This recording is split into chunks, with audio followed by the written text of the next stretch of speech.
And welcome back to another episode of Underdog Podcast.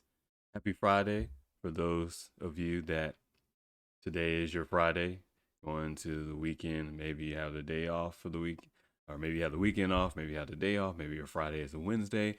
I don't know. Yeah, but happy whatever. If it makes you feel better. Gonna hop right into these topics. I don't even like saying that hop right into. I should find a different word to say. So we got God. Oh man. We got an article here from New York Post. Passengers test positive for COVID on fully vaxxed Royal Caribbean cruise. So obviously this past year, the cruise industry took a huge hit, shutting down and stuff.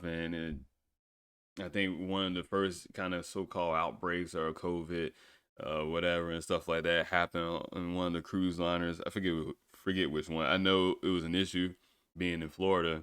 They were concerned about whether or not they should let the passengers dock or keep them at sea and shit since they're sick. It's kind of fucked up. I mean, but hey, they're also on a boat. I mean, quarantine and stuff. You got food and water, so you're good for the most part. So I'm just saying. I'm just saying. But to, I know one of the big issues as far as trying to get the cruise line industry back. Remember, try to stay on, trying to stay on topics dealing with economics and stuff, the economy. So you're trying to have the cruise line industry come back, and one of the big things is, oh, they want majority of people being vaccinated. I think the CDC, I think it says in this article too, the CDC guideline is like 98% of the workers needed, of the crew members need to be vaccinated. I wonder, does that apply to entertainment as well? You know, you have people that come on do magic shows, or comedians come on there. Uh, Man, what else? Singers, different performers stuff that come on the cruise liner, and they usually in a contract situation. Maybe they do a few cruises or something like that, or a few months, something like that. But what I thought was interesting to me was you going, like I said, the CDC has 98% for the crew members, and I think 95% for passengers. So with this cruise, everybody's fucking vaccinated. Yet somebody still tests positive. Well, that's interesting because technically they all are positive for COVID. Because how vaccines work, right? You get some type of low grade, low form of the virus itself, and to help boost your immune system. Even the traditional sense of vaccines, even with the Moderna or Pfizer, we talked about it on the podcast before, as far as the mRNA vaccine, stuff like that, you're still carrying somewhat of the so-called virus in your blood system. So they claim. So what's the fucking point? Who cares? If everyone's vaccinated, who fucking cares, right? It doesn't matter. So to kind of read the article, it says two people on a fully vaccinated Royal Caribbean cruise ship. Damn, I've been on Royal Caribbean too. Ship tested positive for COVID-19. Officials said in a statement. The two guests were sharing a room on board. Of course, they were sharing a room on board. Why the fuck? Well, okay, whatever. On board the Celebrity Millennium. Never heard that one before. That liner, which is part of Celebrity Cruises owned by the Royal Caribbean Group. Oh, okay. Okay. Never mind.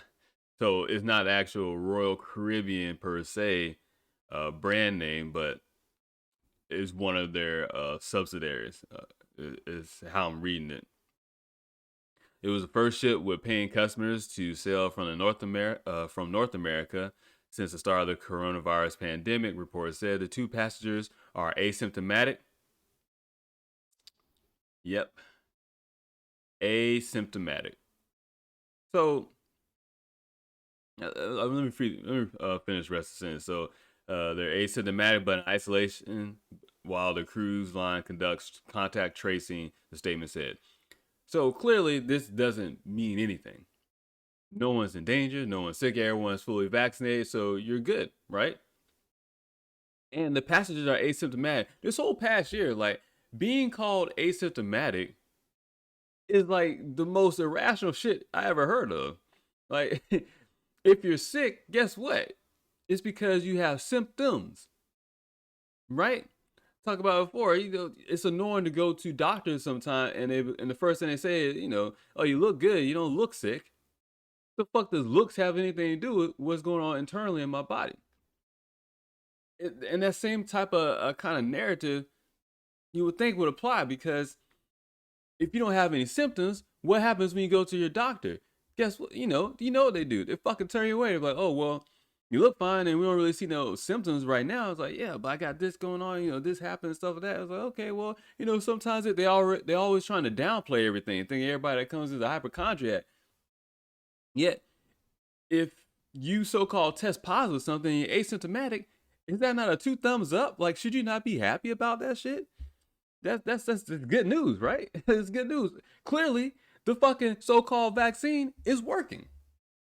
It's working because the point of the vaccine is, if you do get sick, you're not gonna be so-called immune. You won't be immune compromised. Your immune will be strong and stuff, and you're good, and you won't have any symptoms.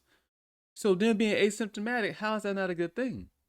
In the terms, in the sense of how they're talking about vaccines and stuff, it's almost like nothing is ever good enough. And if you know, this past year with your pandemic or so-called pandemic and all this other stuff going on with SARS-CoV-2, COVID-19 disease, all the past medical terms and ideology no longer seems to apply to this stuff. Even though those same medical terms and ideologies and philosophies and rules and guidelines stuff apply to other things in the medical industry and just in the medical field in general. But when we talk about COVID, all that shit just goes out the window. So it's clearly not about any irrational thought whatsoever. It's about a bunch of bullshit and manipulation. Because these people being asymptomatic, it's a good thing. It's a good thing. It says all passengers and crew have to show proof that they're fully vaccinated. All guests on Celebrity Millennium were required to show proof of vaccination. Blah blah. It's a direct quote from Saint Martin. Oh no, they were selling the Saint Martin. Excuse me. It says the situation demonstrates that our rigorous health and safety protocols work to protect our crew, guests, and communities as well. The ship was at 30% capacity when it took off for a 7-day trip on Sunday from Saint Martin, with stops in Aruba, Barbados, and Curacao. Why am I having trouble with all these words today? You know what? Let me stop. I have trouble with these words all the time for whatever fucking reason. Clearly, I don't know how to pronounce certain things. I guess that French and Spanish class I took from high school and then some in college. See how much that did me. I need to practice, man. America sucks too, man, because like we're the only people without really two languages in our repertoire. We fucking suck. Anyways, it said it had 2 doctors, 11 nurses, and isolation cabinets on board. Good Morning America reported when the ship set sail. So it's at 30% capacity, so it's not even none of this is an actual issue. I mean, I just want to bring this up because to continue on with this kind of lunacy that we've been seeing come about because of COVID-19 and how much actual medical science doesn't apply. Like logic does not apply here. It's just a bunch of bullshit. And this is a big ass ship when you think about it, to just be at 30% capacity. Well, damn. You know what? At 30% capacity, everybody better be on the top decks, right? No one should be below this kind of white line and stuff. No one should be below the lifeboats. Everybody should be on the top deck, and the price should be lower too. I just thought I'd throw that out there. Fort Lauderdale. Of course, it set sail from Fort Lauderdale. Of course, it was from Florida. It says planning the first post-pandemic ship out of the U.S. and Florida at the end of the month. The cruise line has said the Celebrity Edge is set to take off. Wait, Celebrity is planning the first post-pandemic ship out of the U.S. So the pandemic's over? Wait. The pandemic's over. So, did I miss something? When did this ship set sail then? This article is from June 10th. Celebrity, blah, blah. It just says the first ship with paying customers to sail from North America since the start of the coronavirus pandemic. So, when did it leave, though?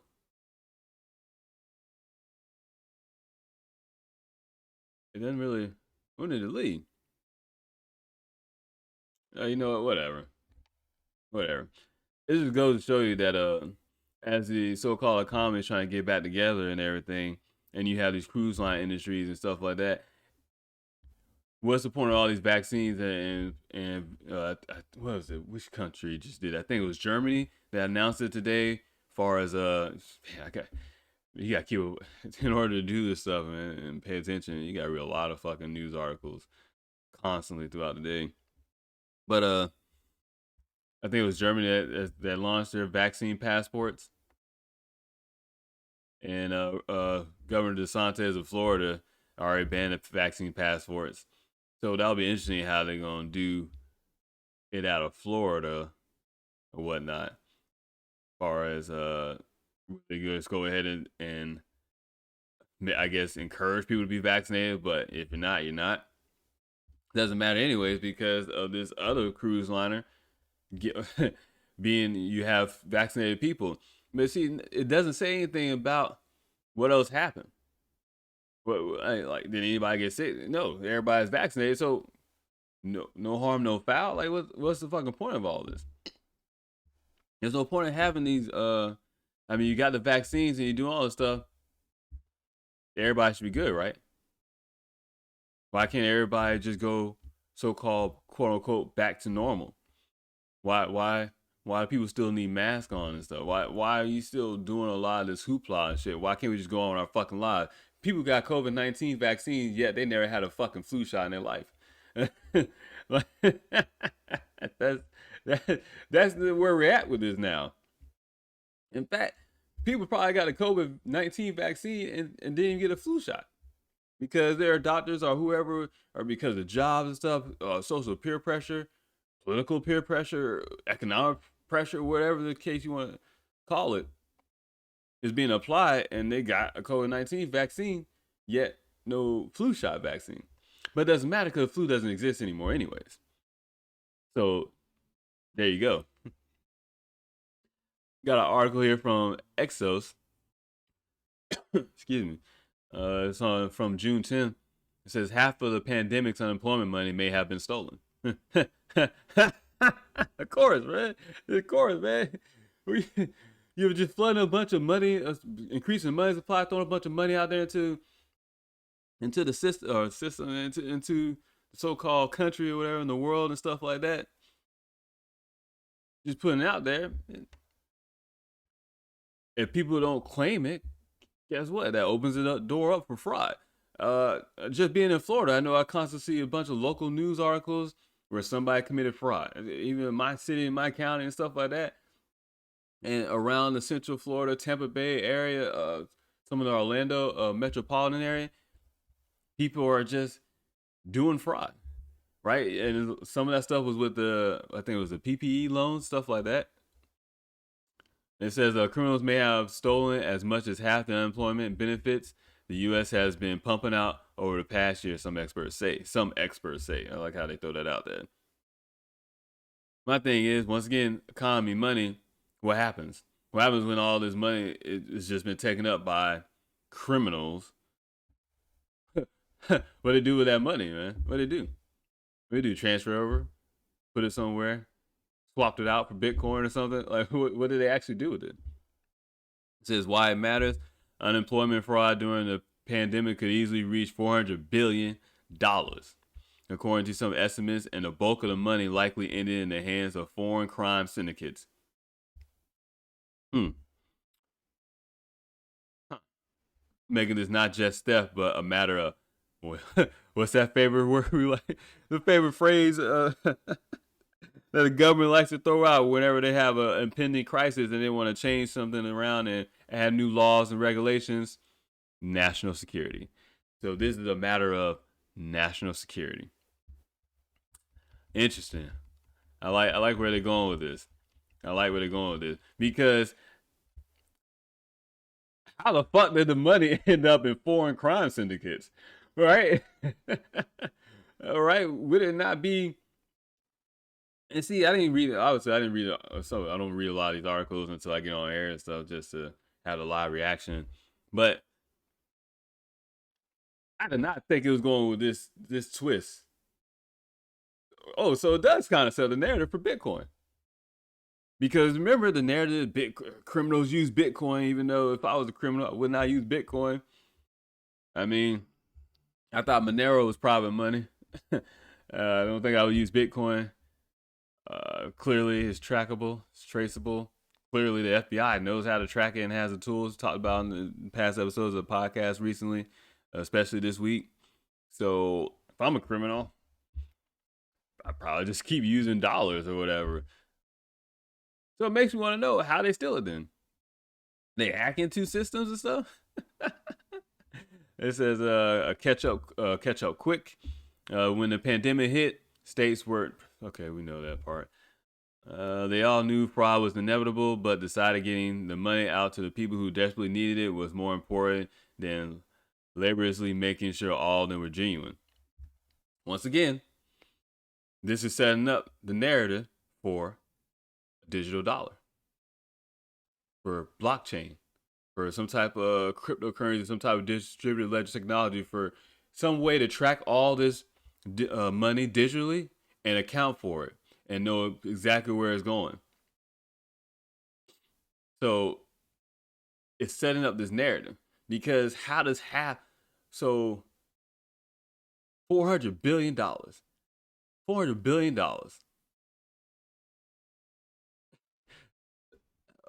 in the hands of foreign crime syndicates in a matter of national security. How the fuck they get that money? Right? If you, especially talking about unemployment benefits and stuff, if you weren't able to get it, and if some people went without it, yet somehow foreign crime syndicates, I like how they just say that, were able to get their hands on it now as a matter of national security. Who fucking fault is that? That sounds like a United States government fault, right? That sounds like a federal issue, right? And if they knew fraud was going to be an issue, well, how come you didn't find more direct ways, right? You see, it's almost like that. I can't think of the correct term. Is it red? No, oh, whatever. But it's almost like it's a nice little setup. It's like, hey, we know the shit is going to be put on a fraud, and we know these foreign syndicates are going to take it. Just let it happen, and that way we have a reason to go about. Kind of like if you ever actually pay attention to how the United States got into Vietnam War, Gulf of Tonkin incident, how the United States got into World War II, Pearl Harbor. You actually read into it, look at the facts and stuff like that, you'll know that a lot of these things are allowed to happen to justify. Talk about often problem, reaction, solution. Let certain things happen and play out so you can be like, oh, well, here's a solution for it right here. So it says by the numbers, Blake Hall, CEO of ID.me, a service that tries to prevent this kind of fraud, tells Exos that America has lost more than 400 billion fraudulent claims. As much as 50% of unemployment monies have been stolen, he says. ID.me. You know what that is, right? It's online credentials, rather. Yeah, online credentials. I think I have an account. Want to know why? Because you can actually log on to different .gov website stuff with a ID.me account. See the cooperation between private corporations and government entities. It's funny, man, because it's right in front of everybody's face. And somebody might think I have a tinfoil hat on. I'm just a crazy conspiracy theory, or I'm connecting dots that don't make sense. No, this stuff is right in your face. And majority of the stuff that I talk about is things that I have used before. That's why I always bring up my own personal life experiences to tie this stuff into it, to let you know that these things are out there. You might not have used it, But don't worry, somebody's out there using it. Now, you might not know what ID.me is, but I do because I used it to verify myself being I think I did it for to verify I was an active duty member so I get free tickets for SeaWorld. And I did it on ID.me, got my tickets up, went to SeaWorld, bam, walked right in. I don't even know if I didn't show my ID while I was there because I was already verified through ID.me. And once again, I'll log into different things, mostly VA websites, obviously .gov, still Department of Veterans Affairs, government entity, agency rather. And then ID.me pops up saying that, oh, this is one of your single sign-on that you can use. That's funny to me, man. It says, Haywood Talco, the CEO of Nexus Risk Solutions. What the fuck is that? Estimates that at least 7% of the money stolen by imposters ultimately left the country. And they say estimates, like, are they just throwing numbers out there? Or do they have actual information to back this up? Are they using just program models? They're using just software, predictive models rather. They left the country, much of it ending up in the hands of criminal syndicates in China, Nigeria, Russia, and elsewhere. Did it did it throw out some names? It's fun because anytime you talk about any type of hacking done in America, it's always China or Russia. Nigeria as well. They've been throwing it out there sometimes stuff, but they always throw those things out there. To me, those are all probably proxy places, anyways. Maybe they got some servers there or something like that, but they're not actually located there. But they always throw out a narrative of China and Russia, China, Russia, China, Russia, Russia, Russia, Russia, and it just seems like a whole setup. But once again, cryptocurrency, digital dollar project. These things are coming. The central bank digital currencies are coming. The economy and the financial monetary system, as you know it, is already gone. It's already gone. You just don't realize it yet. And when it changes over, you might not realize it either. Because for the most part, majority of us already use credit cards and debit cards anyway, so our money's already electronic ones and zeros, doesn't fucking matter. For those that still like to carry cash, you'll still be able to use cash. It'll just be slowly phased out over the generations. So give you at least 15 to 20 years. Because my generation, I'm 34, I don't carry cash at all. And if I do happen to have cash on me, I'd be surprised. And it stays there sometimes in my wallet, wherever at, or just in my house somewhere for a while. And it's not like it's a lot. It might be like $20. Maybe maybe a few ones, a 5 and a 10 or something like that. That's it. Because I don't even know what to do with it half the time. And my kids, they know what cash is stuff. They get money for their birthday and stuff like that, but they might be the last generation to even deal with anything like that. So it's already being phased out. You just don't realize it. Because we need a lot of people don't think in terms of a broader perspective or a bigger picture perspective. That's one thing I feel like I have a decent ability, or I'm able to do, is see the bigger picture perspective. And a lot of this stuff, as I read it, I just see the bigger picture perspective as into this is just set up a narrative because you can see what's going to happen next. You're watching the dominoes fall in real time. You know what the end picture will be, and you put yourself on ground level watching the dominoes fall, but you can also project yourself upward to see the bigger picture perspective. Because what makes sense? Well, you gotta adopt a top from the top down mentality. Something I learned in the Air Force is as you're becoming an NCO, a staff sergeant, and you rise up in the ranks, they start talking about, okay, well, you've been looking at everything from the bottom up as you're younger enlisted and stuff. Now you're your junior NCO, your E5, E6, E7, whatever. You just start looking from the top down perspective. So you start looking from the top down perspective, you notice that a lot of shit is fucked up. Because a lot of things are done with the intentions of bigger picture perspective further down the road. Meanwhile, the actual day-to-day implications of those bigger picture perspective choices, it will fuck up and fuck over a lot of people.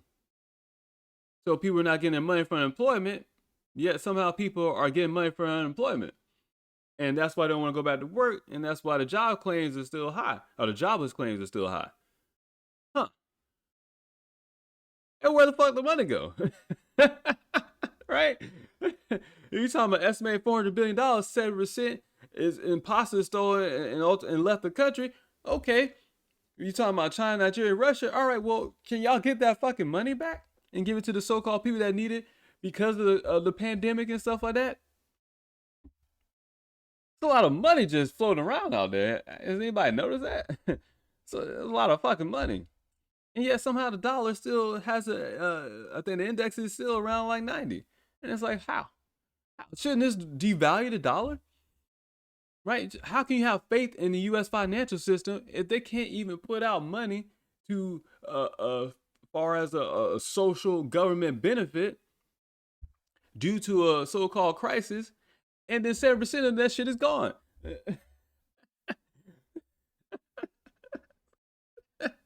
It just sounds like they let this shit happen, man.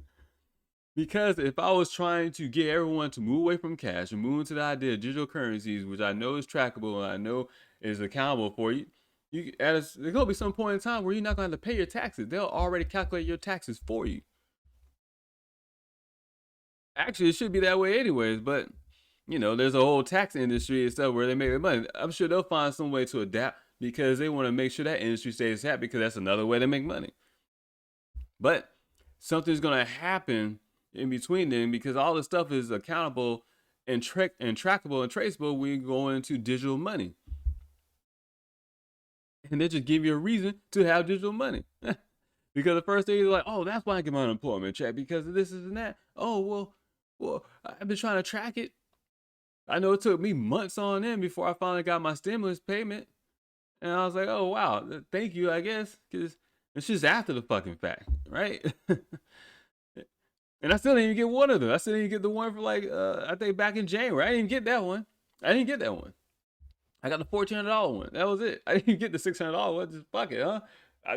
Maybe that money got stolen. maybe my money went to Russia or China or Nigeria. That's just gone, right? Oh, man. Oh, this is bottom line. Many states are now getting more sophisticated about preventing this kind of fraud, but it's far too late. Mm-hmm.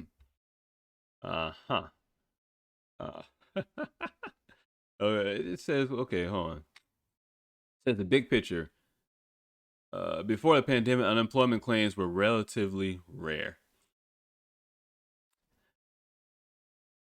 Okay. And generally lasted for such short amounts of time that international criminal syndicates didn't view them as a lucrative target. So once again, it's set a narrative for, okay, well, we can't have this happen in case another pandemic, another virus outbreak happens or something like that. Or I don't know, maybe a climate crisis happens and people can't go to work because, they don't have because they're not allowed to use their vehicles because, you can't use your private vehicles because all your carbon emissions, you're polluting the fucking air, you dirty human, you're destroying the planet, shit like that.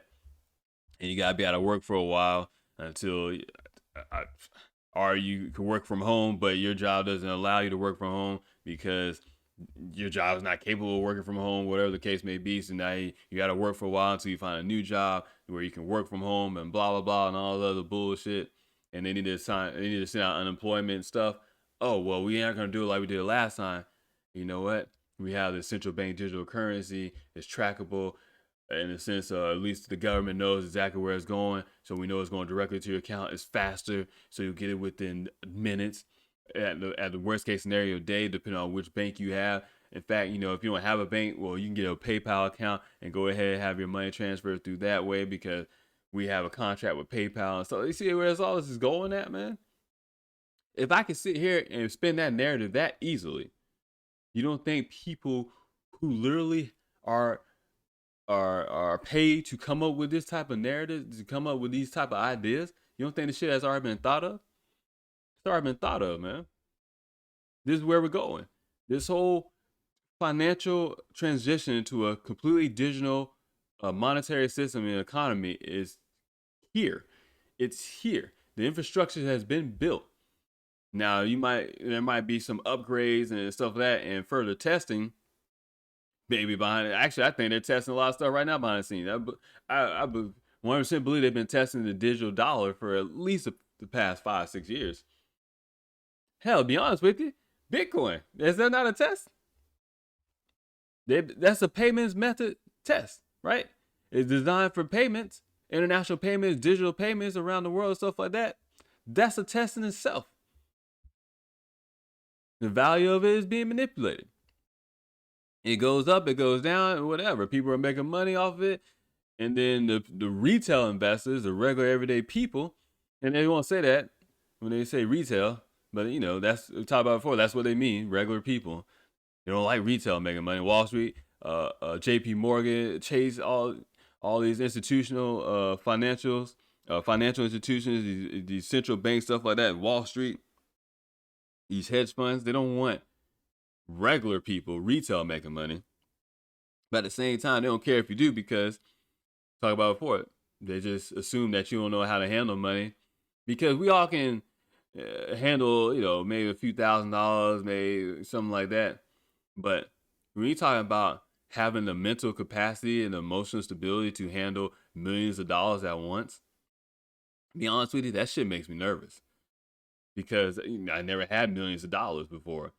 So what do you do with it? That's why you often see people that win a lottery and stuff, they go broke because what do you're not used to handling that much amount of money from an emotional standpoint, one, and from a mental standpoint.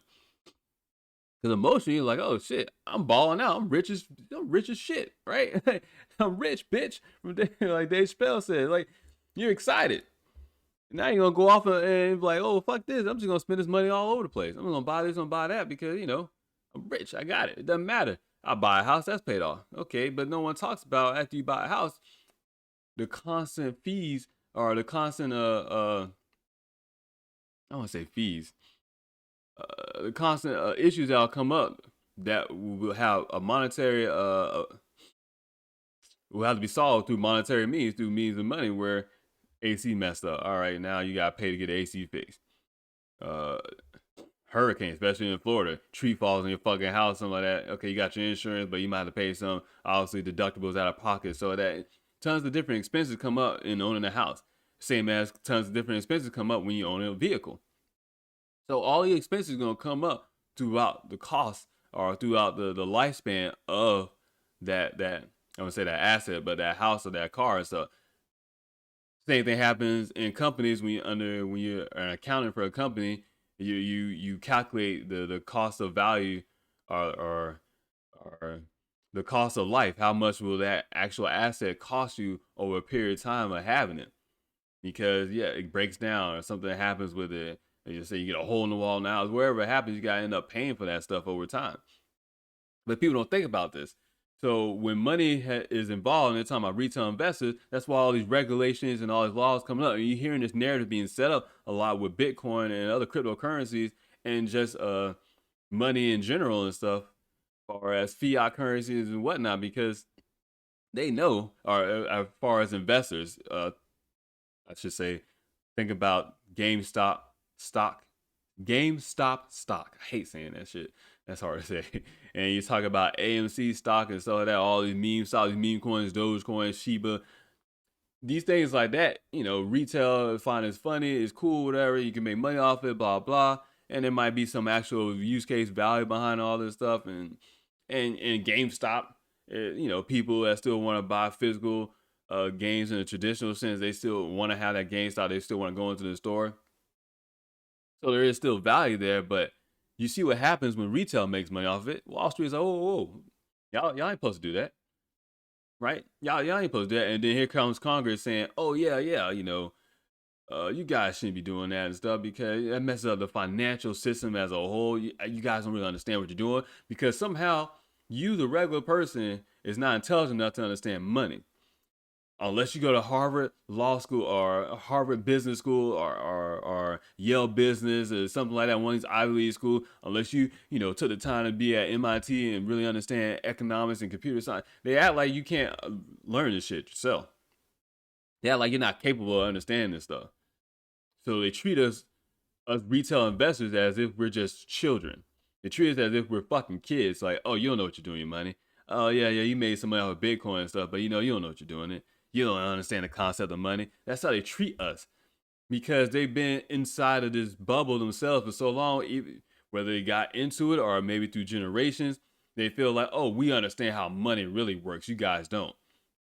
Thing about money, it's all made up. So it works based on how these governments and central bankers decide to make the shit work. So what you're gonna see is a bunch of crackdown on talk about yesterday on the podcast, regulations and stuff like that. And this article right here is just setting up the narrative again because now, oh, we gotta have regulation. We need to find a way to get this money out there, and that way it's not there's no fraud and stuff.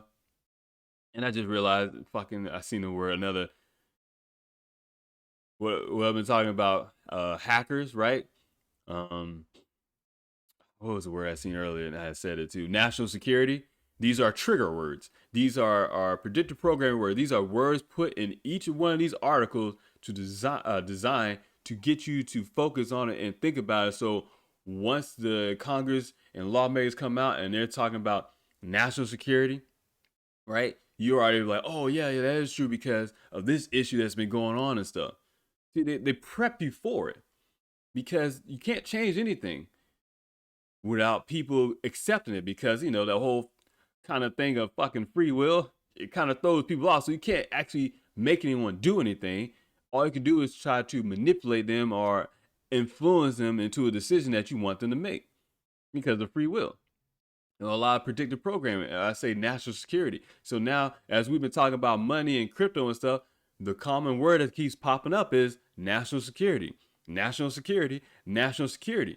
So the average person who doesn't necessarily isn't a retail investor and stuff are doing things like or trying to understand the monetary system and trying to make money the same way as Wall Street and these bankers do. When they hear national security, it's like, oh yeah, man, we don't want these criminals. We don't want China or Russia to mess with our money system. That's national security. Yes, government. Yes, president. Yes, who the fuck ever. Y'all do what y'all need to do to assure our national security because we'll give up our liberties and freedom as long as we feel so-called safe and secure. It's that simple, man. And I say that because it's already been done. It's been done in my lifetime. After 9/11, it's been done. And even before then, I'm sure it's been done. I can't think of no topics right off the top of my head, or specific examples, rather. Fuck, Great Depression, to be honest with you. The Great Depression. You look into that. See if it wasn't manipulated. Because I guess it's just a coincidence that, 7 years before, so, no, a few years before or a decade before, you had the Federal Reserve Act 1913.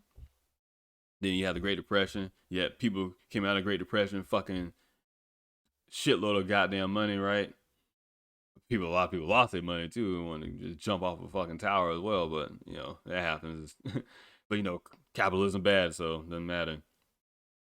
But I just realized what it says. It says unemployment fraud is now offered on the dark web on a software as a service basis, much like ransomware. You see, ransomware. And the first time, as you hear me say ransomware, your first thought is, oh yeah, like the Colonial Pipeline, or like the JPS hack. Oh, ransomware is a huge thing. It's funny because I think when I was in school for IT and stuff, we didn't hear ransomware used that much. Like, it's why would you give up money because your system is hijacked? Like, fuck it, quartering the system off, the network off, whatever, cut your losses. So. I'm not gonna go down that road. I'm sure there's other ways to handle ransomware. I know there are other ways to handle ransomware and stuff. But once again, it's another one of those kind of trigger words that's out there because now you're like, oh, see, I just compare unemployment fraud to ransomware. Ransomware has been in the public in articles in the media for these past a couple weeks, a couple months. So now to liken unemployment fraud to ransomware. Once again, it sets up the whole reason for national security, or we don't want nothing to go down. We don't want to mess up the system. It's all set up, man. It's all set up. And it's not that hard, man. People are like, oh, they can't do this. Yes, you can. They can do this because no one's paying attention. If no one's paying attention, no one understands what's going on. No one even bothers because the shit is boring half the time to read it and stuff. You can get away with anything. You can get away with whatever you want if no one's paying attention. That's just a facts of the matter situation. You hide in plain sight. If you go hide off in a corner somewhere, everybody can look for you and find you. But if you just stand there nonchalant and mind your own business, keep your mouth shut, people half the time we ain't recognize you're even there. There's so many times I've been in a classroom or been in a meeting and stuff, and people forgot, hey, Sergeant Jackson, were you there? Or even at the time, Airman Jackson, were you there? I was like, yeah. I was like, I don't remember seeing you. Exactly. Don't worry about where the fuck I was at, what I was doing. Mind your goddamn business. Don't be trying to check up on me. I'm like, yeah, I didn't hear you. Did you say anything? No, I didn't say anything. You're always so quiet. Yes, and you're always talking too fucking much. So some people want to be noticed, but really, you can just blend in the crowd and mind your own fucking business, and yet you can sit there and observe everybody around you. It's always the quiet ones anyways. And the government stays quiet on a lot of shit that they do. So I just want to talk about this last article. This is from Reuters. It's from yesterday. No, it's from today. It's from today. This morning, June 11th. It says BIS, which is the Bank of International Settlement, official cast doubt on El Salvador Bitcoin experiment.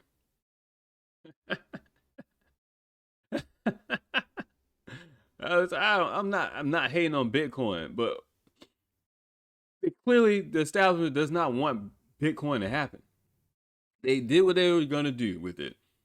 They tested it out. They put it out there, the narrative, to sell the idea of digital money and different concepts of money to get you to accept the concept of digital money and cryptocurrency and blockchain technology, to accept that your shit would be tracked and you're okay with it because of the narrative, because of money laundering and all this other stuff. They sell all these narratives out there. They made money off of Bitcoin, and then once they're done with it, it's just gonna go away. I don't know if they'll salvage it and still keep it at some type of monetary value, but I got distracted because I look on here on the side. I see something about GameStop, and that really freaks me out. That I was talking about GameStop earlier, and all of a sudden I see something on the side talking about GameStop, which it says GameStop lures Amazon talent with grand plans and no reason. Yeah. Oh, I think former top executives from Amazon are now the CEOs or top executives over at GameStop. That's what they do, man. They hop from one corporation to another corporation. They go from the private sector to the public sector, which is your government and stuff like that. And they hop back around, and they basically do the same thing where they go. They just kind of quote unquote provide their leadership, something like that. I don't know why I did air quotes for that, but I guess because they're claiming they're providing leadership, but really they're just kind of branching off, setting the seed and stuff where they're just putting their mark everywhere, almost like dogs pissing, marking their territory and something like that. Okay, so article, it goes on to say El Salvador's decision to make Bitcoin legal tender is quote unquote interesting experiment with a speculative asset that does not that does not pass the test for being a reliable means of payment. A senior global central banking official said on Friday. The Central American country on Wednesday became the first country in the world to adopt Bitcoin as a national currency, saying, and that opens up the door for everything from the IMF and stuff like that. I think it was a digital asset investor. He had showed a video I forgot about. There's so much stuff that goes on, like you'll forget about a lot of stuff, and because there's so many little dots out there that you'll forget something, and it could connect something that you was already thinking, but you forgot this one little dot to make that connection. Yeah, I think something was online as in no real major country will adopt a central bank digital currency until some country adopts one of these cryptocurrencies as a national currency, and bam. So I really think I think El Salvador is a whole setup. I don't even think their intention are to use Bitcoin. I think They're gonna probably. I think they use the dollar as well. I wouldn't doubt that they use the digital dollar or something like that, and then they adopt something else, or are not and kind of move away from Bitcoin, but not in a public means. They'll still probably keep it as legal tender. But I feel like I feel like they just struck a deal with some other government and some other country around the world and say, hey, y'all go ahead and do this. Don't worry, we'll take care of you. And the wild thing is, that's not far fetched, man. It's not far fetched. I can't think of the guy's name right now, but if you look up on YouTube, he's called the Economic Hitman. He kind of explains these things going to like Venezuela and other Central American countries, how economics is a form of warfare. Going into other places saying, hey, you guys need to build this, whatever, and if you build this, we'll watch out, we'll look out for you.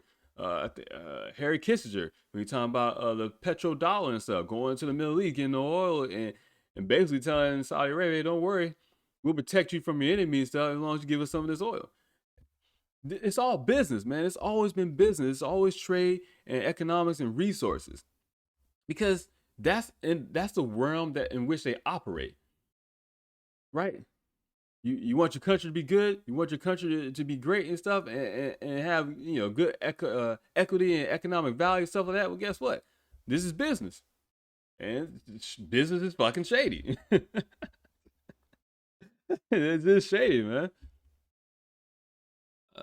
It said it will help Salvadorans living abroad send remittances home. No, it won't. Oh, it won't. It's slow. It's slow. It's not. And it's slow and it's volatile. Because if it takes an hour for a Bitcoin transaction, you know what happens in an hour with Bitcoin. Shit could go up 5%, drop 20%, go up 10%. That's too much. It's too volatile. It's too volatile. And it's really by design that it's volatile, to be honest with you. Or market manipulation, I should say, rather, in my own humble personal opinion. Because I'm just an idiot. I don't know anything. I'm just trying to figure out shit because a lot of shit just don't make sense. And a lot of things, I can't trust the government. They all lie. Can't trust politicians. They lie. And it's not even like a far-fetched imagination or like, it's a common thing. People, oh, yeah, we know No. They have to lie. The job requires them to lie. Because if they want to get people votes, sometimes they got to say the things that will make people happy. Plain and simple. Plain and simple. Because that's the way people treat them. And see, some of that falls on just as far as in America, the American citizens themselves, because we want too much out of politicians. We want them to do this, we want them to fix that, but they're not supposed to do anything other than listen to their so-called constituents and their voters, and give them directives on what they should do. But really, these people go off and basically try to play fucking God. They're playing a game of domination or something like that. They're trying to figure out what they're gonna do with the world. So this is Benoit Corey, head of the Innovation Hub at the Bank for International Settlements. So the Bank for International Settlements saying Bitcoin is not going to be good, and they're talking about you can use for remittances. Though how? The Bank of International Settlements saying it's not good. And you think they just came out and said this because they it's clearly hate Bitcoin? Maybe they know something we don't, and I think that sometimes people forget. There's things out there that is going on that we don't know about, and they're not going to tell us about it. They've been allowing Bitcoin to run wild because they've been making money off Bitcoin. They're not going to tell you that, because then you'll be pissed off. Like, hold on, y'all been making money off Bitcoin. Meantime, y'all been saying this is fraudulent and is used in money laundering and all this other stuff. Like I said, FBI got thousands and thousands of Bitcoin. Doesn't bother nobody. It says we have been clear at the BIS that we don't see Bitcoin as having passed the test of being a means of payments. Bitcoin is a speculative asset and should be regulated at such. Quote from Benoit, and said at the launch of a regulatory research hub at the Bank of England. So now you have Bank of International Settlements, you have Bank of England, all tied in together. It says Salvador replaced its national currency with the U.S. dollar in 2001. So understand that. If they replace their national currency with the U.S. dollar in 2001, and now they're using Bitcoin as the national currency as well, along with the U.S. dollar, and the FBI is a major holder in Bitcoin, You don't think no partnership or agreement or something that's been set up like, hey, y'all go ahead and do this. That way, we can kind of track because guess what? Criminals, your foreign crime syndicates, they might fall for the trap, which is an obvious trap, but a trap nonetheless. They might fall for it and be like, oh, well, you know what? All we gotta do since Bitcoin is legal in El Salvador, all we gotta do is go to El Salvador and we'll be fine. So we can walk right in and stuff like that and cash out our money into US dollars or wherever we want to put it in and through Bitcoin. But like I said, FBI can track all that. So you don't think the El Salvador government will go sit there and have an agreement with the United States government? Say, hey, since they use the US dollar as a national currency, what comes along with that agreement? Exactly. Tell me somewhere in their agreement and say, hey, let us know if you have any large Bitcoin transaction or anything that seems suspicious. Just let us know. Okay, yeah, no problem. And here's a little extra US dollars for you on the side, or here's some more Bitcoin for you, or something like that. Wherever the case may be, wherever they want to switch off amongst their trade agreement. And you say, oh, well, they can't do this. That that we have to know about. No, you don't. You ain't got no shit. You ain't got no shit. Think about all the stuff I talked about in this past year and stuff with the podcast and all the different shady things the government does in real time. You ain't got no shit about shit. They ain't gotta tell you nothing. They're not obligated to tell nobody nothing. Why? Because once again, national security. As long as it falls under national security, which is once again the government, the United States government love to have broad terms so they can apply it to wherever the fuck they want to apply it. So El Salvador, and someone comes to El Salvador, some criminal, some hacker group, whatever, wants to legally cash out their money, Bitcoin and stuff like that, and transact in El Salvador, stuff like that, and they say it's a little suspicious, and it's like, oh, this is some money that's been taken from the U.S. government through the unemployment fraud, and they've been transacting in Bitcoin, so now that's a matter of national security. So hey, El Salvador, you need to give us that information, those addresses, stuff like that. It's funny because is that really that far fetched? I literally just sat here and made it up off the top of my head because it's not that far fetched. Because if you pay attention to history, the cycles repeat itself. Governments do what the fuck governments want to do because that's them. They're narcissists. The system in itself doesn't encourage narcissism, but as you rise up in ranks and get to certain positions, they kind of teach you to be self-indulgent, to be, oh, look at me, I have a wonderful job, I'm so proud of my job. Talk up your job, and as you talk up your job, you feel important, you get that sense of power. You talk about anybody been in the military, there's all, I think I talked about before, there's always kind of running joke where people that are so-called nerds or get bullied in high school, got picked on and stuff, who had lack of confidence and low self-esteem.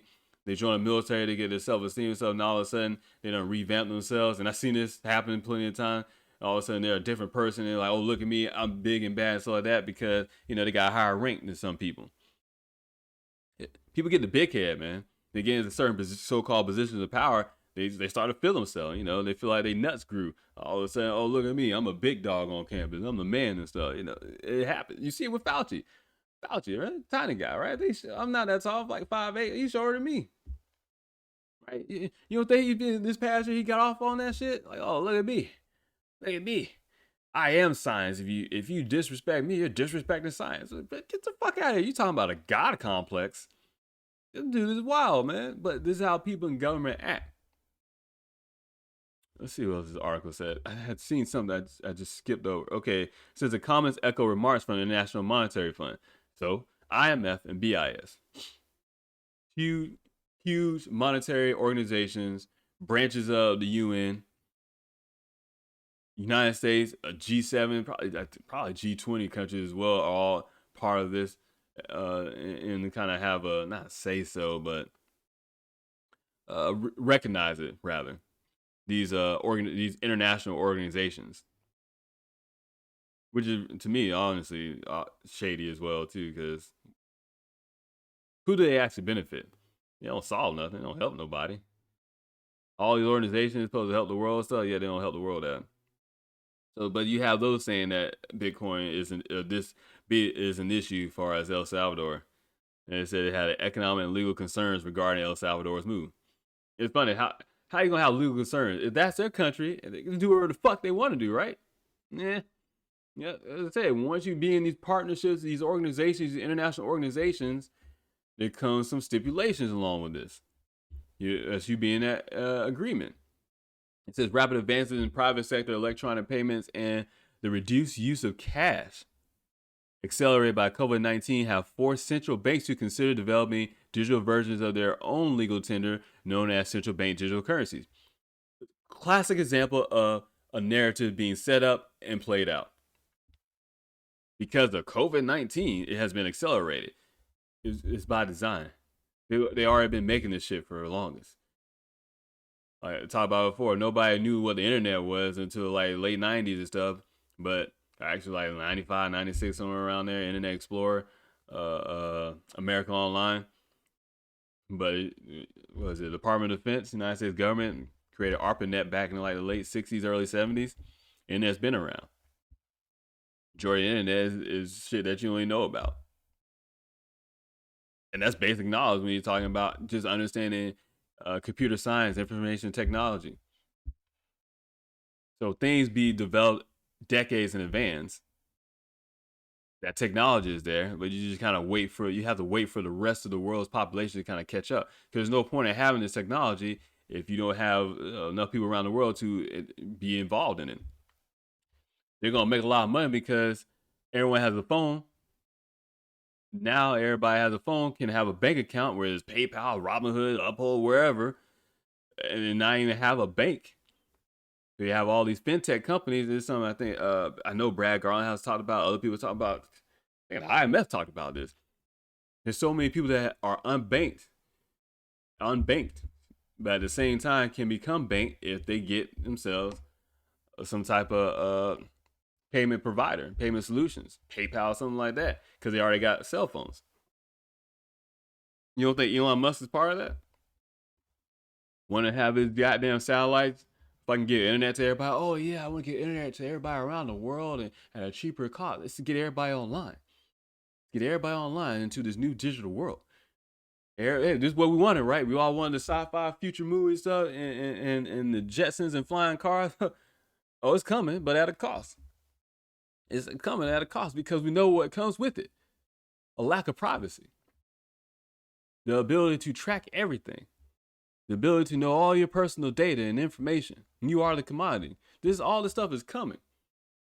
All I'm trying to do is share a little bit of information because if anything, if you can make a little bit of money from this, at least you can, I don't know, if I can go on a vacation, like I said, pay off a house, pay off a car, something, man. Something, anything. It just make you feel good about it because we're going to this futuristic world, but it's so totalitarian, damn, authoritarian. I should just say that instead. They'll be watching everybody. But then they have the narratives, oh, because of this COVID-19, central banks have really been thinking about it. Man, they'll think about it shit long ahead before all this. Way before this. Way before all this. Bank of England Governor Andrew Bailey said regulators were cooperating closely over stablecoins, potential impact on financial stability, and also on developing their own digital currency. So you have the Bank of England. So it's all coming, right? It's all coming. Digital currencies, all that stuff. I know the past few months I was talking about election and politics and COVID-19. I'm still harping on COVID-19 because the shit is ridiculous to me still. And I've been wanting to do some more lighthearted topics. Maybe it's like some celebrity news, sports news, obviously just gossip about that or something like that. But I can't, man. I can't. And I tried to just kind of implement it maybe at the beginning of my podcast episodes, just kind of a little intro and a little casual conversation and stuff like that. But this news with this digital currency shit is really being out there, and there's so many different narratives being thrown out there. So it's kind of hard to kind of really get a grasp on what might happen next. But like I said, if you've been into cryptocurrencies and been paying attention to the economics and the monetary system as a whole, internationally around the world, which international means around the world, fucking genius. But the thing is, if you've been paying attention to it and stuff, you already know all the stuff been coming. It's been happening. All I'm trying to do is share some information that I learned as I try to protect myself and my kids from whatever happens. And I'm not even talking about in dire moments or that, or I'm gonna lose all my money or something. No, nothing like that. But you just want to protect yourself, man, because you don't know what's gonna happen. Especially a lot you see the communists and socialists kind of push in America over this past decades, really, and around the world you see that push. So like, you in Agenda 2030, you will own nothing to be happy. That's not me, bro. I'm not renting my Xbox out once a week. I don't do shit like that. My Xbox is my Xbox. I'm not renting my fucking TV out. I'm not renting my computer out. I'm not renting my fucking house out. I rent now, and so honestly, I got tired of that. Wanted to buy a house, so I'm not doing these certain things like renting. Ownership, man. You got private ownership because the people at the so-called top, your social or your economic, your wealthy people, your Bill Gates and George Soros and Elon Musk and Jeff Bezos, guess what? They're not finna rent out shit. You think they're gonna rent something to be happy? Fuck no. They're owning all their shit. They're owning their shit, putting in the assets, and that's why they don't pay no taxes. Because they don't collect no actual taxable income. They just make money off their capital gains and their investments and stuff. But if you don't have no actual taxable income, you're good. So even when Donald Trump was like, "Oh, take a $1 salary," I was like, "Oh, okay." People were like, "Oh yeah, see, he's not taking salary." I'm like, "That's a smart business right there." Zuckerberg does the same thing. He takes a $1 salary from Facebook as a CEO. Yeah, bro, because that's your main source of income. And if you don't have no actual taxable income, guess what? You don't have to pay capital gains tax. But that's a scenario most people don't really have the luxury of being able to do, or just being able, I wouldn't say luxury, but just being in that situation. Because through whatever circumstances, odds are you're not gonna be in that situation. But that's how you get away with paying taxes and stuff like that. But these loopholes are put there by design. So as I'm reading all this stuff and trying to figure out how to, a good way to, I was trying to make sure my money stays intact. I don't lose it. So I was like, I'm not gonna save because I had my money in savings account before. That interest rate ain't shit. I think it was with Synchrony Bank. It no matter who you bank with.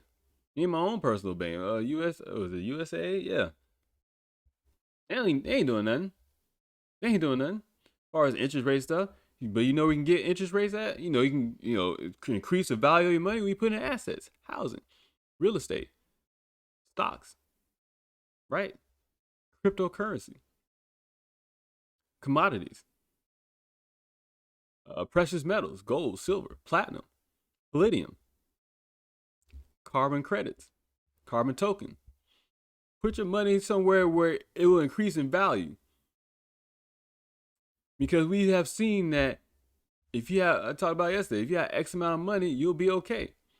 You seem to be left alone, almost like, hey, yeah, we're gonna leave this person alone. He understands the game, he knows what he's doing. Or what they do, and you see a lot of celebrities, athletes, and musicians and stuff like that, they get caught up in the threshold because they reach this X amount of money, and now they're knocking on the door of the billionaires club and stuff like that, and they're like, hey, hey, you made a lot of money, but you want to make even more money? You want to see how it's really, really done? We can get you a lot more. Come over here. Pay attention to these rules. Pay attention to how we keep this money going through generations. Because as most of us just want to have money, and maybe we want to take care of ourselves, maybe our family, our parents, we want to take care of our kids, stuff like that. Guess what, bro? These people are going on through generations and generations and generations. You want to talk about generational wealth? That's how you live forever. Through your investments or your wealth, through your family and stuff. Put your name on everything. Trump Towers. Put that fucking name everywhere, right? You'll know what the Trump family is. You know what the Rockefeller family is, right? You know what the Rothschild family is. Put your name on everything. DuPont. You know what that stuff is, right? You know it. Was it Wahlbergs with Walmart? You put your name on it, man. Live forever. You keep that stuff going. You keep that bloodline and your generational wealth continuing. So part of you continues to go on in this physical manifestation. And who knows how this fucking reincarnation happened? Hell, maybe you might reincarnate years down the line in your own bloodline, and you're sitting off well because some of you set off, you know, generations before. That might be a little far fetched for some, but I'm just saying, man. There's something to this because a lot of these people want to keep having their money continue to go on after they're dead, which is interesting because really, some of these people don't even have kids. Some of these wealthy people around don't even have kids. They just want to leave their money out to whoever and stuff like that. But it's like, why? Why are they doing that? What do they know that we don't know? Because us down here at the bottom, us regular retail investors, regular people trying to make money, we're trying to make money so we can pay off stuff now as we're fucking living and enjoy this money while we're living. Yet those that have billions of dollars, what are they doing? They're trying to make sure that their money lasts after they're dead. But it's like, why? What do they know? There's something to this whole money thing, or there's some more to it why they want to keep having this in this concept. So I'm like, fuck it. I should probably make some too. I should probably make a decent amount as well. Maybe I continue. Maybe I can start something with my own family. Maybe my kids would do something. Maybe my grandkids would go on and continue to do something. Maybe my great grandkids. I pray I'm old enough to even see that day I have great grandkids. My grandparents, my grandmother's old enough to see their great grandkids. Yeah. I had to make sure I say that right. Yeah. That's another thought right there too, because especially if you have kids, you can be old enough to see your great grandkids be in your 70s, and I don't know, you may want to make sure that they have money, they're setting well off, which I'm starting to kind of come across to accepting that ideology or philosophy, whatever you want to call it, because as my kids getting older, I'm like, oh, I might live to see grandkids, and if I continue on and make sure I exercise every day and have a great diet and nutrition and try my best to keep my body at least from maintaining wherever level it's at now and don't completely fall apart, then I'm like, hey, I might live to see grandkids or great grandkids, excuse me. And I want to be able to provide for them financially. So it's like, what do you want to have for your generations that come after you? You're not even that, the rest of your family, your friends, your spouse, your loved one, whoever. If you can find a way to make sure that they're okay, that's what it's about. Because money is bullshit, but apparently everybody wants to be involved in it, and this is how the modern world works. And literally, they're trying to get everybody on board with money. Like I said, talked about earlier about the unbanked and stuff. So they're trying to get everybody on board into this monetary system. I'm trying to make sure I got a decent amount of money so me and my offspring and my friends and family around me can be okay. Because once again, time out of time, we've seen that if you have X amount of money, you can survive any fucking crisis there is. What is it? Jerry Jones made a pick on his yacht last year during the NFL draft. Oh, it's fucking COVID. Everybody's out. He's on his fucking super yacht. Was articles floating around last year that, it's a COVID-19, it's a pandemic, world pandemic, it's a crisis, but some of these rich people are on their super yacht. And everybody's getting mad, and let's be honest, we're all a little envious and a little jealousy. But hell, I'm looking at it as motivation. I'm like, hey man, fuck that.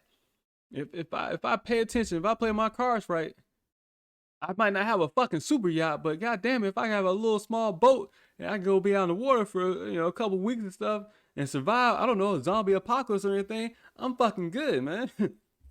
So money is, in a sense, the ultimate tool that we have. And I feel like this past year, with all the stuff going on in politics and governance and these corporations and stuff like that, it's kind of like we kind of got, everybody's been wanting to ask, hey, give me some money, help me out, as opposed to, nah, let me find a way to make this shit on my own so I don't have to rely on these fucking people in the government or whoever to give me a handout. Because that's where they want you at. They want you subservient. They want you to be obedient and asking and wait for their money, for the government subsidies. They wouldn't accept that shit though. You think a Biden will accept being paid out in government subsidies the rest of his life?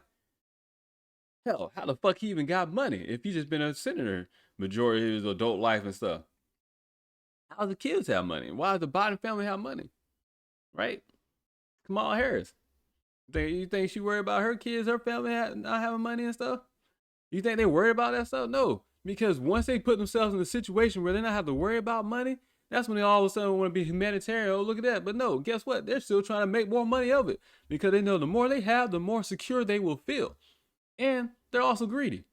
They're also greedy, so that goes along with it as well. But money, man. If money makes the world go round, you need to figure out how the fuck to make that shit in your sleep. And that's the goal. And that's something I've been trying to do, especially since I got out of the military, because like I knew I was gonna be working less, and kind of didn't realize I was gonna be at this point. But I was like, I gotta find a way to make money all the time, because now is the perfect opportunity where it's fucking easy. It's easy for us regular people to get in, which they don't fucking like. Wall Street does not like that. And with this cryptocurrency and these different digital platforms, be able to get in and stuff, being able to invest, they don't even want us to invest in private equity companies, right? There's still some investment that you can't get into because you're not an accredited investor. And an accredited investor, you have to have at least a net worth income, or at least I think you have to. I looked it up the other day. You have to have 2 years in a row of at least an annual income of 200,000 or 250,000 or more, or if you have a net worth of 1 million to become an accredited investor. We want to talk about the game being rigged and the rich keep getting richer because it's like a group. It's like, hey, oh, you know how to make money? Oh, you figured it out? All right, cool. Well, oh yeah, I'll fuck with you because you understand how money works. And if I fuck with you, you make a lot of money. I make a lot of money. We all make a lot of money together. We're cool. The rest of these people, we don't know that they don't know what the fuck they're doing. Let's just ignore them. In fact, better yet, how about we use them to make more money for us? How about we put out these cryptocurrencies and stuff, all these pump and dump schemes. We get them all excited and stuff. They buy up a bunch of stuff. They raise the price and we dump that shit. And we sell it. We make all the money. Meanwhile, they panic and stuff. And they panic sell while it's going down. We already sold all our money and made it because they don't understand the concept of buy low, sell high. And they also don't have the emotional fortitude to be capable to do that. It's all a game, man. It's all a game. Fuck it. Get your money. Get your money. And it's wild because I don't like money. I don't like the concept of money, none of that shit. But once again, here we are. Here we are. Now, how often throughout the day do you stress about how much money you have? I can have a bunch of money in my bank account. I'll probably still stress. Because at the same time, you can have millions of dollars, but guess what? You don't want to wake up with no millions of dollars, right? I think it was Chris Rock that said before. It was I think it was on one of his stand-ups. He was like, oh, he was like, I'm not wealthy. I'm rich. I ain't wealthy. He was talking about Oprah Winfrey or Bill Gates. Like, if they woke up with my bank account, they'll slit their wrist. They'll jump out a window or something like that. Like, you goddamn right they will. But a lot of people don't know how to handle it. But once you understand the concept of money, how to make it, you also understand how to continue to make more of it so you don't lose it. And it's a constant game, and it's a day-to-day thing. So they're going to sleep thinking about their money. In their sleep, they're making money. They're losing money as well. And then they're waking up, they're thinking about their money. And yeah, you don't want to be wrapped in that concept and stuff like that, but it all depends on your own personal goals as well. And my goals keep changing because from my mindset, it was I wanted to make money just a little comfortably. Have my debt to income ratio be good. Low debt means all my income that's coming in is not a big issue. I'm good. Now I was like, well, what do I do with this money that I have in my bank account? I just don't let it sit there. I was like, I'm not finna spend it either because I'm a hoarder of money. Like I'm very cheap. I'm very cheap, man. Kids have their lights on in the middle of the day. I'm like, hey, you need to turn this fucking light off. What are you doing, bro? You better open up these blinds. You better let that natural light in. You better let the fucking sunlight light up your room. What you got your light on for? Like, that's how I am with money, man. I get on my kids and I buy them sodas and stuff. I'm like, hey, I buy like organic sodas because that's me. So I buy them organic soda stuff, and then my dog will drink like two in one day. I'm like, hey, you chill out, man. Like what? I'm like, yo, you just drunk two today, right? She's like, yeah. So I was like, I'm not gonna buy more. It's like, oh, damn, I have money. If money is an issue, whoa. I was like, money's not an issue. The thing is, we don't want it to become an issue. I was like, you need to balance the stuff out, man, because I'm not gonna be running to the grocery store once a fucking week to replenish your sodas because you want to drink two in one day, right? So much only comes in a can, and this organic shit ain't necessarily cheap sometimes. So it's simple. It's things like that. Like I think I seen an article on Twitter. I forget where it was from, but it was saying that the wealthy are making money, are making because the wealthy are hoarding onto the money. It makes everybody else poor. You goddamn right they're holding on to their fucking money, right? You would too, because guess what? You ain't trying to be poor. You ain't trying to go back to that. If you have a person like Jay-Z or 50 Cent, they're very business savvy people. They just took their street shit to the legal shit and they realized, oh my God, this legal stuff is worse and more cutthroat than selling drugs on the corner. At least there's some honor, some type of honor system in that. Like you respect the game.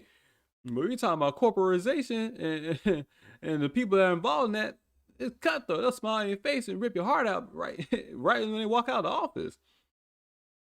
So it's that same type of mindset. It's like, I made this money. I'm not going back. I think it was Nas said in a song before. He said the hood is in me forever, but I'm not going back. Yeah, bro. Cause fuck that. Because if I go back, that means I lost my fucking money. That means I made some dumb shit. That means everything I put time, work, and effort and energy to, I threw it all away. You're not gonna do that, man. And that's the mindset you gotta adopt. That's what I'm trying to adopt, and that's what I'm trying to pass on. This information I learned because they don't teach us this shit in school. You gotta learn this shit by doing your own research, trial and error, and listen to other people. Listen to other people that have made money. Cause they'll tell you. They're not gonna tell you their exact secrets, but they'll kind of give you an idea. And really, they give you the basic principles. Buy low, sell high. Invest in something that makes sense to you, stuff like that. And people are like, oh, but everybody's trying to make money fast, and it's not a fast process. It might take a year. It might take 2 years. It might take 5 years. It might take 10 years. But you just gotta stay at it. And a lot of people have a hard time being disciplined. And that's why I like to value myself on is my discipline. Actually, I had a guy this morning, older gentleman at the gym. He was asking me, was I doing something? I was like, no, I'm not doing that. You go ahead and do that and stuff. And he's like, okay. He's like, hey. He's like, yo, you here every morning? He's like, so what time you get here? I was like, about 8. He's like, oh, you must wake up pretty early. I was like, yeah, I wake up about 6:30 every day. And I was talking about, I also wake up because of my. He was like, oh man, you really disciplined. I was like, yeah, I mean, it's also because of my kids and stuff like that. But yeah, discipline, man. You have to be disciplined. So my parents taught me. Military made sure they reinforced that shit, but it was already in me anyways. Like you have to be disciplined to do a lot of these things and achieve the goals in which you want to achieve. You have to sit down and think about this shit. And this is shit they won't talk about, man. And this is shit that I'm not trying to teach nobody. This is information and things I learned through my own personal experiences and learn from other people around and learning from, watching YouTube videos and shit like that. Listen to Robert Kiyosaki, listen to people that made money and shit like that. I'm trying to understand this stuff because this is what they will not teach you in school. They're going to teach you to go to work and be an employee the rest of your fucking life. Making money for someone else. Meanwhile, you can sit at home, crave crypto, wow. Hey, yeah, I need to wrap this up. I'm getting lost my words. Trade crypto, right? You sit at home, trade crypto, and make money. You can sit at home selling fucking sneakers, selling Jordans, and make money. But it takes discipline. It takes time. It takes energy. It takes effort. It takes personal self-motivation and self-reliance. And a lot of people do not have that. And I'm not talking down on anybody that wants to go out and just get a job and be an employee and work, to each their own. Obviously, to each their own. But I done that. And I seen and I felt the psychological, emotional, and physical toll it took on me. It took on my friends, took on my family members. You literally can work yourself to death. That's an actual thing. it's fun because we don't really talk about that, but a lot of people who are dying, heart disease, stuff like that, they work themselves to death, man. They work themselves to death. Because they're so busy at work and stuff like that, and wherever else they got going on life, that they don't even take the time to pay attention to their nutrition. They don't take the time to get out and work out and stuff. God, this is a whole different game that's being played out there, man. You just gotta determine which type of game do you want to play. I think I figured out what game I want to play, and I think I'm gonna try my best to stick to it.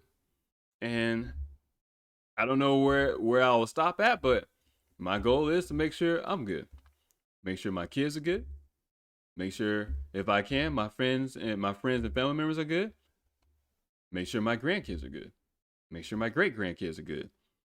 Try my best to keep the Jackson name going on and living. Maybe I set up something, maybe I don't. Only time will tell. But fuck it, I'm gonna try. Hope you guys have a great weekend. Whether your weekend is, if it is this week if it is Saturday, Sunday, if it's not, whatever. I don't know. As always, check out my blog site, Damian, Damin, Jackson22.com. Social media links, podcast links. I will be back on Monday. I should be back on Monday.